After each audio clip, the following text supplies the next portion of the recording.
السلام علیکم ورحمۃ اللہ وبرکاتہ۔ سنڈے کمنٹ باکس کے ایک نئے ایپیسوڈ کے ساتھ میں اے ایم قاسمی آپ لوگوں کی خدمت میں حاضر ہوں۔ آج کا ایپیسوڈ ہمارا تھوڑا سا شارٹ ہونے والا ہے کیونکہ ابھی تقریباً 7 بج رہے ہیں، یعنی مغرب کی نماز کے بعد میں یہ ریکارڈ کر رہا ہوں۔ پورا دن بہت زیادہ تھکاوٹ والا رہا کیونکہ آج پروگرام تھا ہینڈی کیپٹ لوگوں کے لیے، دیویانگ لوگوں کے سمان میں ایک پروگرام رکھا گیا تھا۔ جب میں اس پروگرام سے فارغ ہوا تو ایک بڑے ہی افسوس کی درد بھری خبر سننے کو ملی کہ عالم اسلام کی مشہور و معروف شخصیت، آپ لوگ شاید نہ جانتے ہوں، ویسے تو زیادہ تر جن کا دین سے تعلق ہے وہ جانتے ہی ہیں، حضرت مولانا پیر ذوالفقار صاحب، تصوف کے عظیم رہنما، جن کی ساری زندگی دین اسلام کی خدمت، تصوف، تزکیہ قلوب میں گزری اور تصوف کے میدان میں دلوں کو سنوارنے کا کام جو حضرت مولانا پیر ذوالفقار صاحب نقشبندی رحمہ اللہ تعالیٰ نے کیا، آج پوری دنیا کے بڑے بڑے علماء ان سے فیض پا چکے ہیں، ان سے فائدہ اٹھا چکے ہیں۔ انہوں نے دلوں کو سنوارا، ان کی جو شخصیت تھی اس سے کون واقف نہیں ہے۔ آپ لوگ جانتے ہوں گے حضرت مولانا پیر ذوالفقار صاحب نقشبندی رحمہ اللہ تعالیٰ کو، وہ آج اللہ کو پیارے ہو گئے۔ تو سب سے پہلے تو ہم سب لوگ 3 مرتبہ سورہ اخلاص پڑھیں اور 3 مرتبہ سورہ اخلاص پڑھنے کے بعد ایصال ثواب کریں کہ اللہ تعالیٰ ان کی مغفرت فرمائے، جنت میں ان کو اعلیٰ مقام عطا فرمائے، اور ان سے جو ان کے مریدین اور جو ان سے تعلق رکھنے والے حضرات ہیں، اللہ تعالیٰ ان کو صبر جمیل عطا فرمائے۔ یہ سمجھ لیں کہ عالم اسلام کے لیے جو ہے نا آج بہت ہی صدمے کا اور دکھ بھرا دن ہے، کیونکہ پیر ذوالفقار صاحب کی جو شخصیت ہے نا وہ بہت، یعنی اس کو لفظوں میں بیان نہیں کیا جا سکتا۔ اسی لیے میرے ساتھ پڑھیے 3 مرتبہ سورہ اخلاص۔ قل ہو بسم اللہ الرحمن الرحیم، قل هو اللہ احد اللہ الصمد لم یلد ولم یولد ولم یکن له کفوا احد، قل هو اللہ احد اللہ الصمد لم یلد ولم یولد ولم یکن له کفوا احد، قل هو اللہ احد اللہ الصمد لم یلد ولم یولد ولم یکن له کفوا احد۔ اور اب کہہ دیجئے کہ اللہ جو کچھ ہم نے 3 مرتبہ سورہ اخلاص پڑھا ہے اس کا ثواب پیر صاحب کو پہنچ جائے۔ پیر ذوالفقار صاحب نقشبندی رحمہ اللہ تعالی ایسی عظیم شخصیت تھے کہ آپ یہ سمجھ لیں کہ سائنس کا علم ان کو بے شمار تھا اور دین کا علم بھی بے شمار تھا۔ آپ یوٹیوب پہ بیان سنیے گا، بہت سادہ انداز میں، ایسے دلکش انداز میں پیر صاحب کے بیان ہوا کرتے تھے کہ لوگوں کی زندگیاں بدل گئیں۔ تو ایصال ثواب ضرور کیجیے گا۔ اور جیسا کہ آپ لوگوں کو پتہ ہے سردیاں جب آ جاتی ہیں تو ہر سال سردیوں میں میری طرف سے یہ کوشش رہتی ہے کہ وہ حضرات، وہ لوگ جن کے پاس کمبل نہیں ہے، سردی سے بچنے کا انتظام نہیں ہے، تو لوگوں کو تلاش کر کر کے ان تک کمبل سردی سے بچنے کے لیے پہنچایا جاتا ہے۔ جیسے کہ ابھی فی الحال سلسلہ چل رہا ہے ہینڈی کیپٹ لوگوں کے لیے، کیونکہ جو دیویانگ لوگ ہوتے ہیں، معذور لوگ ہوتے ہیں، وہ ہمارے معاشرے میں جو ہے نا کٹے ہوئے ہو جاتے ہیں، لوگ ان کو توجہ نہیں دیتے، پاس بٹھانا پسند نہیں کرتے۔ تو اس سال ہم نے سوچا کہ جو دیویانگ لوگ ہیں، معذور ہیں، ہینڈی کیپڈ ہیں، ان کو ہم سمان دیں، تھوڑا سا ان کو تھوڑا سا خوشیاں دیں۔ ان کے لیے ہم نے چیئر کا انتظام کیا، اچھی چیئرز پہ بٹھایا، کافی کا انتظام، کھانے پینے کا انتظام، پھر شال کے ذریعے ان کو سمانت کرنا، ان کے گلے میں ہار ڈالنا، اور ایک بہترین سا کمبل جو آپ لوگ دیتے ہیں وہ ان تک پہنچانا۔ تو اس طرح کے پروگرام جو ہے نا، اب اس طرح سے محبت کا اظہار کون کرتا ہے؟ جو معذور لوگ ہوتے ہیں، لوگ ان کو بوجھ سمجھتے ہیں، لوگ ان کو سمجھتے ہیں کہ یار یہ کیوں ہمارے گھر میں رہ رہا ہے، کھاتا رہتا ہے، کیونکہ یہ بیچارے کچھ کر نہیں سکتے۔ تو آج کا پروگرام اور اس طرح کا پچھلے سنڈے بھی جو پروگرام ہوا، اس کا مقصد یہ تھا کہ اس طرح کے لوگ جو ہے نا وہ آتم نربھر بنے، یعنی جو کام کرنا چاہتا ہے تو ان کو کام کروایا جائے، کوئی ایسا ہے جو کام نہیں کر سکتا تو تھوڑی سی اس کو خوشیاں دی جائیں کہ بھائی اچھا لگتا ہے نا کہ کوئی ہمارا سمان کرے۔ تو دیویانگ لوگوں کا سمان کا آج پروگرام تھا اور الحمدللہ بہت اچھا رہا۔ آپ لوگ اس میں ضرور شرکت کریں۔ آپ لوگ شرکت کیسے کر سکتے ہیں؟ آپ لوگ جانتے ہیں کہ یہ جو کمبل ہوتا ہے وہ آپ لوگوں کا ہوتا ہے، یعنی آپ لوگ جو اماؤنٹ ڈالتے ہیں اس کے ذریعے ایسے لوگوں کو کمبل پہنچایا جاتا ہے۔ ایک کمبل کی جو قیمت ہے وہ 600 روپے ہے، تو آپ اس بار کوڈ پر اسکین کر کے 600 روپے آپ ڈونیٹ کر سکتے ہیں۔ ایک کمبل دینا چاہیں، 2 کمبل دینا چاہیں، جتنا ہو سکے آپ لوگ تعاون کر سکتے ہیں۔ تو آج کا ہمارا سنڈے ایپیسوڈ تھوڑا سا شارٹ ہونے والا ہے چلیے سوالوں کا سلسلہ شروع کرتے ہیں۔ پہلا سوال جو پوچھا ہے وہ عاقب خان نے پوچھا ہے اور یہ کہہ رہے ہیں کہ مجھے یہ مسئلہ جاننا ہے کہ جہاں لڑکی کا محلہ ہے اور اس مسجد کے امام نکاح پڑھا سکتے ہیں تو کیا کوئی اور محلے کی مسجد سے نکاح کرنے سے پہلے اپنے محلے کی مسجد کے امام سے اجازت لینی ہوگی، اور پیسے دینے کی بھی پلیز اس کا بتائیے۔ یہ آج ہمارے امام صاحب نے بتایا ہے کہ یہ بھی ایک مسئلہ ہے، جزاک اللہ۔ اگر ایسا آپ کے امام صاحب نے کوئی مسئلہ بتایا ہے کہ مان لیجئے نکاح جو ہے نا وہ محلے کے یا اپنے امام صاحب سے ہی پڑھوانا ہوتا ہے، ایسا کچھ بھی نہیں ہے میرے بھائی۔ آپ کسی سے بھی نکاح پڑھواؤ، کسی سے بھی جنازہ پڑھواؤ، آپ کی چوائس ہے۔ مان لیجئے آپ کو اپنے محلے کے امام صاحب سے نہیں پڑھوانا تو کوئی بات نہیں ہے۔ جیسے کہ کتنی بار ایسا ہوا ہے کہ میں نکاح پڑھانے کہیں گیا ہوں تو محلے کے امام صاحب کی اجازت ہو تو بھی ٹھیک ہے، نہیں اجازت تو بھی آپ کی چوائس ہے بھائی، آپ کا نکاح ہے، آپ جس سے مرضی نکاح پڑھواؤ اپنا، اس میں کیا پرابلم کی بات ہے، ٹھیک ہے۔ تو ایسا کچھ نہیں ہے۔ آپ کے اگر امام صاحب نے یہ بات کہی ہے، ہو سکتا ہے کہ آپ کے سمجھنے میں کوئی پرابلم ہو گئی ہو، لیکن اگر آپ کے امام صاحب نے یہ بات کہی ہے کہ مسجد کے امام سے اجازت لینی ہوگی تو ایسا کچھ بھی نہیں ہے، ٹھیک ہے۔ سعود خان پوچھتے ہیں پلیز میرے 3 سوال ہیں۔ نمبر 1، کیا پینٹ اگر لمبی ہو تو اوپر کی طرف فولڈ کر کے نماز پڑھ سکتے ہیں؟ دیکھیے پینٹ اگر لمبی ہو تو فولڈ کر کے نماز پڑھ سکتے ہیں، کیونکہ یہ بات اچھے طریقے سے یاد رکھ لیں۔ بعض لوگ کہتے ہیں کہ کپڑے کو فولڈ نہیں کرنا چاہیے، حدیث میں منع ہے۔ تو جو فولڈ کرنا منع ہے نا، تو فولڈ کرنا، کپڑے کو موڑنا، یہ ادب کے سلیقے کے خلاف ہے اور اس کو حدیث میں منع کیا گیا ہے۔ لیکن اگر کوئی فولڈ کر لیتا ہے، مان لیجیے جیسے کپڑے کو کوئی موڑ لے، تو یہ مکروہ ہے زیادہ سے زیادہ۔ لیکن کپڑا ٹخنوں سے نیچے ہو، آپ کی پینٹ لنگی ٹخنے سے نیچے جا رہی ہو تو یہ گناہ کبیرہ ہے، یہ مکروہ تحریمی ہے۔ وہ صرف مکروہ ہے، یہ مکروہ تحریمی ہے۔ تو مکروہ اور مکروہ تحریمی میں مکروہ تحریمی سے بچنا ضروری ہے۔ تو اب ظاہر سی بات ہے اگر آپ اس کو فولڈ نہیں کرو گے تو ٹخنے آپ کے ڈھکے رہیں گے اور یہ مکروہ تحریمی ہے۔ تو بڑے گناہ سے بچنے کے لیے ہم اس کو فولڈ کر لیتے ہیں۔ ویسے تو دیکھو مردوں کے لیے پینٹ ہو، پجامہ ہو، لنگی ہو، کوئی بھی چیز ہو، وہ ٹخنے سے نیچے نہیں ہونا چاہیے، ہے نا۔ لیکن اگر ٹخنے سے نیچے ہے تو کم از کم نماز کے وقت میں اس کو فولڈ کیا جا سکتا ہے۔ بعض لوگ کہتے ہیں نہیں فولڈ کرنا منع ہے، تو بھائی لٹکانا بھی تو منع ہے ٹخنوں سے نیچے، اور ٹخنوں سے نیچے لٹکانا یہ زیادہ بڑا گناہ ہے بمقابلے اس کو فولڈ کرنے کے، اسی لیے فولڈ کیا جا سکتا ہے۔ دوسرا سوال ہے، مسجد کے مینار 10 لاکھ کے لگ رہے ہیں جن کے لیے امام صاحب بہت ہی زیادہ گڑ گڑا کر چندہ مانگتے ہیں۔ ہاں، یہ ہمارے معاشرے میں ایک بڑا مسئلہ ہے کہ امام صاحب کی تنخواہ پر دھیان نہیں ہوتا، بچوں کی تعلیم پر فوکس نہیں ہوتا، مسجد میں نمازی بڑھیں اور محلے کی اصلاح ہو، اس کی ویسی فکر نہیں ہوتی جیسے ہونا چاہیے۔ لیکن میناروں کی اتنی فکر ہوتی ہے کہ نہیں صاحب گڑگڑا کے چندہ بھی مانگیں گے۔ حالانکہ مینار لگانا کوئی بری بات نہیں ہے، مسجد کو سجانا کوئی بری بات نہیں ہے، لیکن سب کچھ مسجد کو سجانا ہی سمجھ لینا یہ خراب بات ہے۔ تو ایسا نہیں ہونا چاہیے، ساری چیزوں پہ محنت ہو، ٹھیک ہے۔ نمبر 3، جماعت کے ساتھ سلام پڑھنا کیسا ہے؟ جماعت کے ساتھ سلام پڑھنا یہ اللہ کے نبی صلی اللہ علیہ وسلم کے وقت میں، صحابہ کے ٹائم میں، نماز کے پڑھنے کے بعد ایسے کھڑے ہو کے سلام پڑھنا یہ ہمیں تو نہیں ملتا، تو اسی لیے اس کی پابندی نہیں کرنا چاہیے۔ باقی صلاۃ و سلام آدمی جب چاہے جیسے چاہے پڑھ سکتا ہے، لیکن آج کل ایک وہ بن گیا ہے کہ اس طرح سے کھڑے ہوتے ہیں، پھر کئی لوگ ایک ساتھ صلاۃ و سلام پڑھ رہے ہوتے ہیں، نماز کے بعد ہی خاص طور پر پڑھتے ہیں، تو اور یہ سمجھتے ہیں کہ اگر ایسے کوئی نہ پڑھے تو وہ وہابی ہے۔ تو یہ تھنکنگ ہی وہابی والی ہے، یہ تھنکنگ ہی غلط ہے۔ تو جب یہ چیز صحابہ کے زمانے میں نہیں تھی تو آپ اس کو کیسے کہہ سکتے ہو کہ یہ سنت ہے اور ضروری ہے؟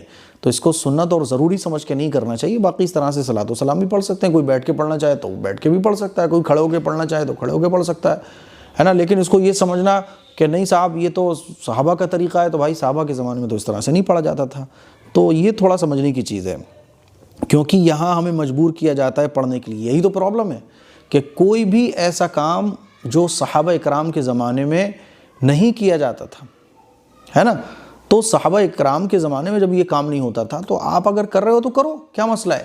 لیکن آپ دوسروں کو وہ کام کرنے پر مجبور کرو تو یہی بدعت بن جاتا ہے۔ وہ کوئی بھی کام دین اسلام کا جس کو آپ کرنا چاہو کر سکتے ہو، کوئی پرابلم کی بات نہیں ہے، لیکن آپ یہ سمجھنا کہ میں کر رہا ہوں اور جو لوگ نہیں کر رہے ہیں وہ غلط ہیں۔ تو آپ کسی بھی ایسے کام کو جو حضور کے اور صحابہ کے زمانے میں نہیں ہوتا تھا تب بھی آپ کرو کوئی مسئلہ نہیں ہے، کیونکہ صلاۃ و سلام تو ثابت ہے، آپ اس کے لیے پابندی بھی کرو کوئی مسئلہ نہیں ہے، لیکن یہ سمجھنا کہ سب کو اس کی پابندی اسی طریقے پر کرنا چاہیے جیسے میں کر رہا ہوں، حالانکہ اس کام کا کوئی ثبوت قرآن و حدیث میں نہیں ہے، تو اسی کو کہا جاتا ہے بدعت، ٹھیک ہے۔ بعض لوگ کہتے ہیں ارے بھائی پنکھا بھی تو حضور کے زمانے میں نہیں تھا، ایسے مفتی صاحب آپ ویڈیو بنا رہے ہو، یہ بھی تو حضور کے زمانے میں نہیں تھی۔ تو میرے بھائی میں کب کہہ رہا ہوں کہ ویڈیو سب کو بنانا چاہیے، ہے نا؟ کوئی ویڈیو کے ذریعے دین کا پیغام دے تو یہ بھی ٹھیک ہے، کوئی آف لائن دین کا پیغام دے یہ بھی ٹھیک ہے۔ میں کب کہہ رہا ہوں؟ جب میں یہ کہنے لگوں کہ سب کو اسی طرح سے دین کا کام کرنا چاہیے جیسے میں کیمرے کے سامنے کر رہا ہوں، یہی بدعت بن جائے گا۔ تو بدعت کوئی الگ کام نہیں ہوتا ہے، دین کے کام ہی بدعت بن جاتے ہیں۔ اور دین کے کام بدعت کب بنتے ہیں؟ کہ کوئی بھی کام جو مستحب تھا، جائز تھا، آپ اس کو ایسا فرض اور ایسی سنت سمجھنے لگو کہ چھوڑنے والوں کو تم سمجھو کہ یہ وہابی ہے، یہ کافر ہے، یہ اہل سنت سے نکل گیا، حالانکہ وہ کام ہی سنت نہیں ہے۔ تو یہی کام پھر بدعت بن جاتا ہے، ٹھیک ہے۔ تو مجھے امید ہے یہ آپ ساری باتیں سمجھ گئے ہوں گے۔ کیا صحابہ اکرام بھی جمعے کی نماز کے بعد باجماعت سلام پڑھتے تھے؟ جو لوگ یہ پڑھتے ہیں وہ ایک حدیث دکھا دیں کہ اس طرح سے صحابہ اکرام سلام پڑھتے تھے کھڑے ہو کے۔ حالانکہ صلاۃ و سلام آپ کیسے ہی پڑھ سکتے ہو، کبھی بھی پڑھ سکتے ہو۔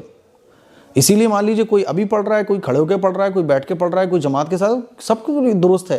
تھنکنگ وہ غلط ہے جب یہ سمجھنے لگوں کہ جو میں کر رہا ہوں یہ سب کو کرنا چاہیے اور جو نہیں کر رہا ہے وہ غلط ہے، وہ اہل سنت والجماعت سے نکل گیا۔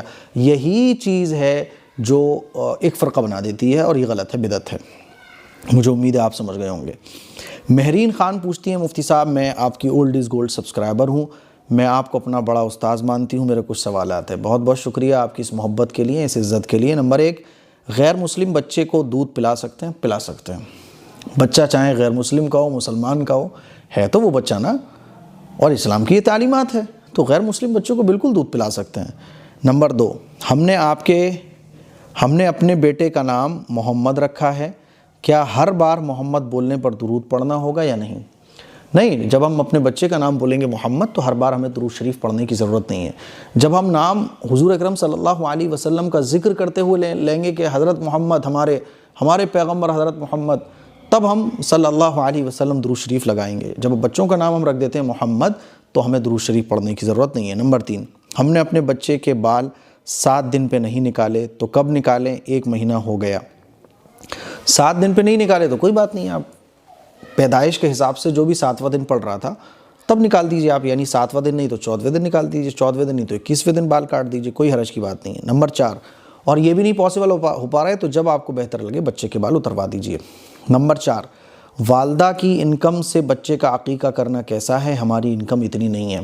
دیکھو، عقیقہ کرنا سنت ہے ان لوگوں پر جو صاحب حیثیت ہوں۔ اگر آپ کی حیثیت ہے تو آپ بچے کا عقیقہ کیجئے، اور اگر آپ کی حیثیت نہیں ہے تو آپ بچے کا عقیقہ مت کیجئے۔ یا آپ کی حیثیت جتنی ہے کہ آپ بکرا تو ذبح نہیں کر سکتے لیکن بڑے جانور میں 2 حصے لے سکتے تو 2 حصے لے لیجئے، لڑکے کے لیے، لڑکی کے لیے 1 حصہ ہے، تو آپ اپنی حیثیت کے مطابق جتنا چاہیں اتنا کھانا کھلا سکتے ہیں، باقی نہیں کھلا سکتے تو کوئی حرج کی بات نہیں ہے۔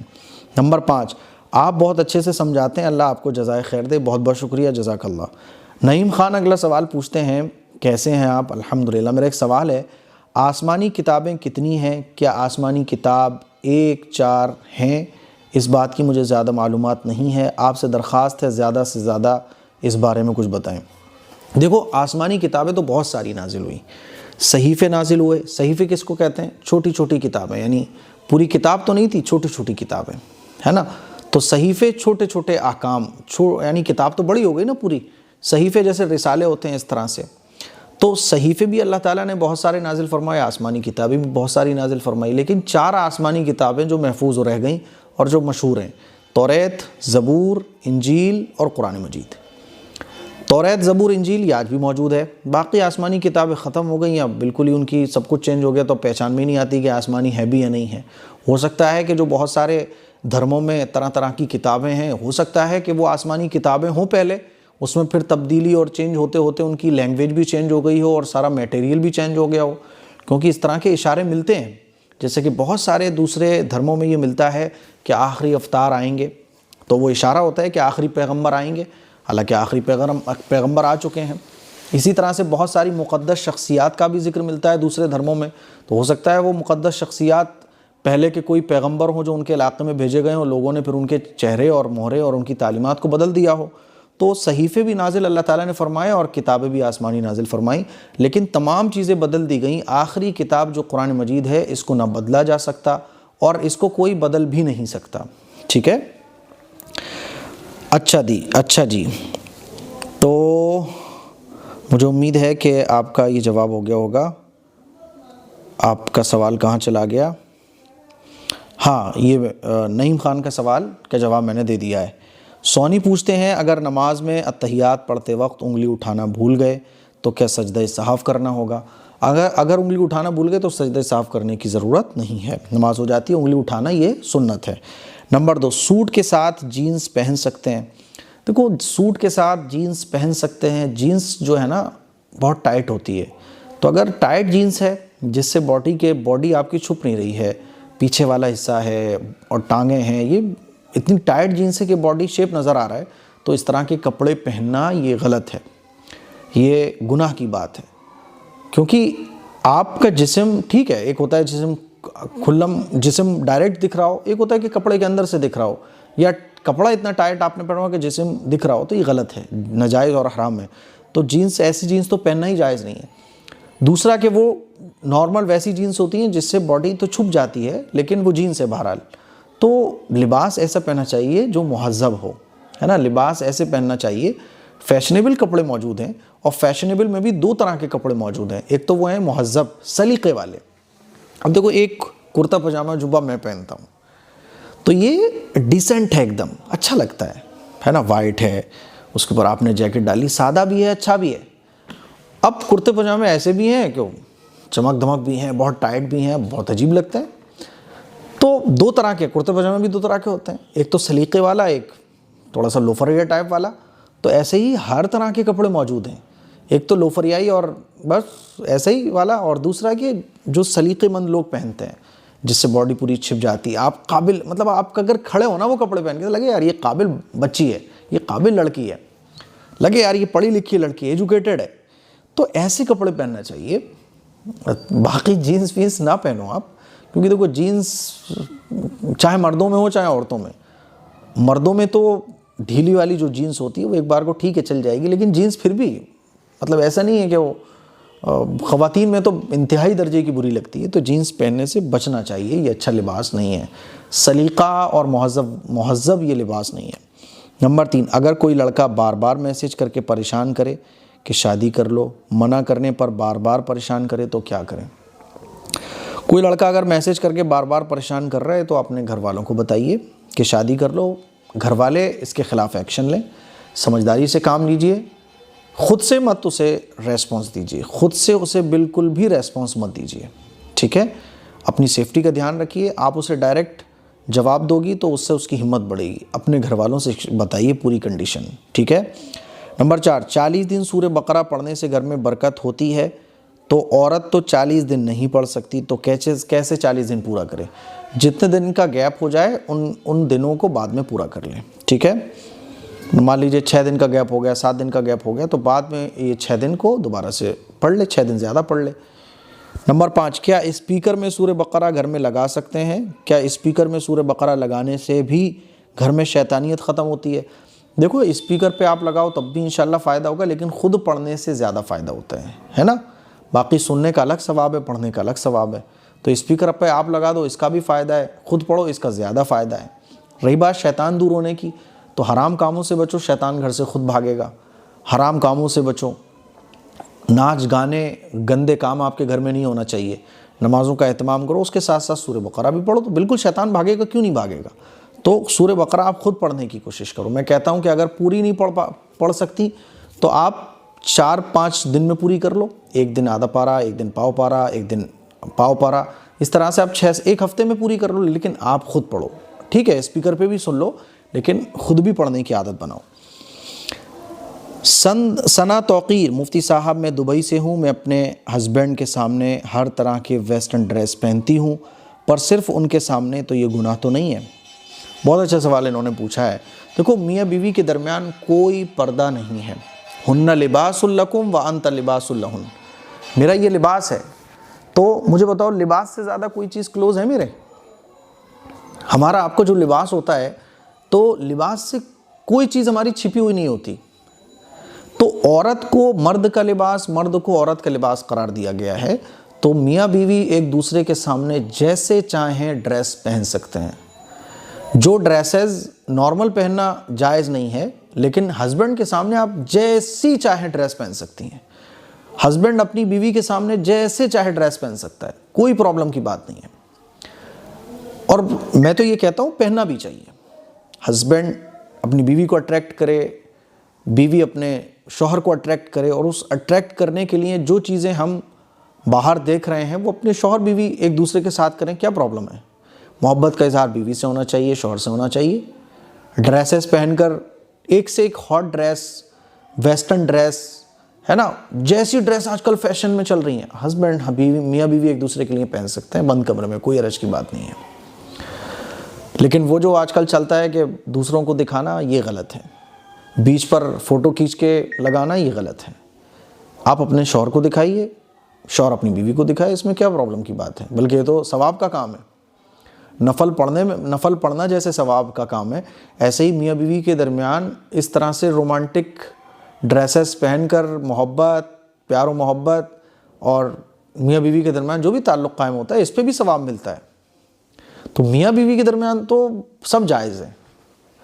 جیسے ہمارا لباس، ویسے ہی میاں بیوی ایک دوسرے کے لباس قرار دیے گئے اسلام کے اندر، تو اس میں کوئی گناہ کی بات نہیں ہے۔